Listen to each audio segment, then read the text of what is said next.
making it open and close. Now how do you achieve that without JavaScript? Now let's click on it, nothing is happening. So how do we actually do it? Pay attention over here. I will add one input.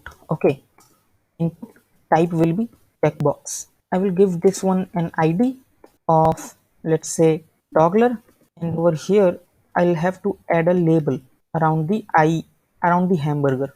See, without label it won't work, and the for attribute for label should match the ID attribute of the input, which is toggler. Okay, now what should happen, because we have attached the input with this label, whatever inside this label is, and the for attribute for toggler, for attribute for label is same as ID attribute for toggler. Here we have this input, we can check it, uncheck it, but because this is the label, okay, and because we have attached it with it, its ID and its for attribute is same, we should be able to toggle the checkbox from here. So if I click on it, you see I am able to check and uncheck the input without even touching it, just by attaching it with some other element. So I wrapped this hamburger in a label and gave it a for attribute which matches the ID attribute of this input, and just by clicking over here I can check it or uncheck it. Now that's awesome. So now we have to make this input hidden. So input display none, it's gone, but it is still there, it's just not being shown on the page, and it's still being checked and unchecked when I click on the hamburger icon.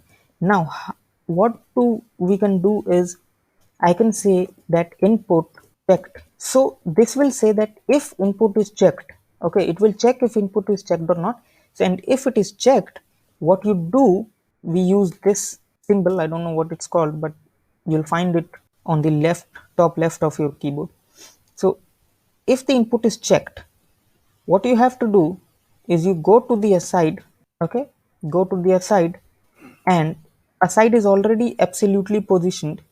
We can make it move left and right, and move it to left by minus 250 pixel, because that's the width of the aside, or you can move it to right by 250 pixel. And now if I say this, you see it's gone, it's moved 250 pixel to the right, and as it is not on the normal flow of the page, rest of the page is completely fine, there is nothing wrong, you see. And that's how you design a sidebar toggler. And remember that your input should always be above your label, because if you put this input below your label or inside the aside tag, which actually needs to move, it won't work. You see, I'm actually clicking it, but it's not working. So you have to keep the input above your label and outside of the element which you want to move, which is in our case outside of this aside. And what happens when we load this page, the sidebar by default is closed, but in our case when we reload the page, the sidebar by default is open. So how can we close it?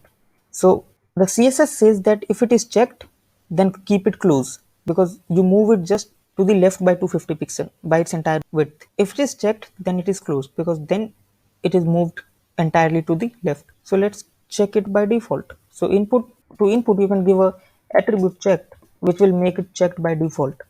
Okay, so now you see it's closed by default.